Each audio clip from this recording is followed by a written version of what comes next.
Karibu katika mada ya kukusaidia namna ya kuweza kuelewa baadhi ya kweli katika Biblia.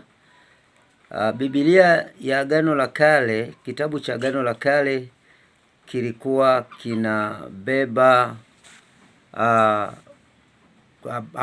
kinabeba matukio ya Agano Jipya. Na kwa sababu kilikuwa kinabeba matukio ya Agano Jipya, ni kwamba Agano Jipya lilikuwa linamwakilisha Yesu.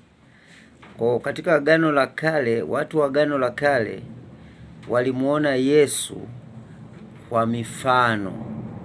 Walimuona Yesu kwa mfano. Watu wa Agano la Kale enzi hizo za kina Musa. Nawezekana hawakuelewa. Na ndio maana kuna mahali Yesu anasema kama vile Musa alivyomuinua yule nyoka kule jangwani, naye mwana wa Adamu akiinuliwa atawavuta wengi waje kwake. Kwa hiyo mifano ya kibibilia ilitumika kuleta maana fulani. Hata Yesu mwenyewe alipokuwa anahubiri alikuwa anatumia mifano. Na leo tutakuwa tunajifunza kitu kimoja kinaitwa typology. Typology ni neno la Kiunani linalomaanisha typos.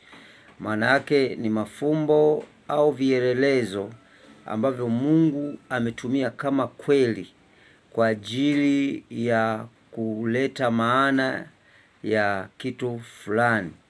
Kwa hiyo neno typology ni neno ambalo Mungu anatumia. Kwenye Wakolosai sura ya 2:16-17 ni kwamba vitu vingi ilikuwa ni kivuli, yani vilivyoandikwa kwenye Agano la Kale ilikuwa tu ni kivuli. Kwa vitu vingi vya Agano la Kale vilitumika kama kimvuli kwa ajili ya kuonyesha kweli katika Agano la Kale. Kwa hiyo Mungu alitumia kweli zifuatazo katika Agano la Kale. Alitumia neno mtu. Mtu, Adamu ni mwanadamu aliyeumbwa. Lakini neno mtu anafanya nini? Kwa mfano, Biblia inasema kwa mtu mmoja Adamu dhambi iliingia duniani. Lakini pia kwa mtu mmoja, yani huyo Yesu, yeye alileta neema.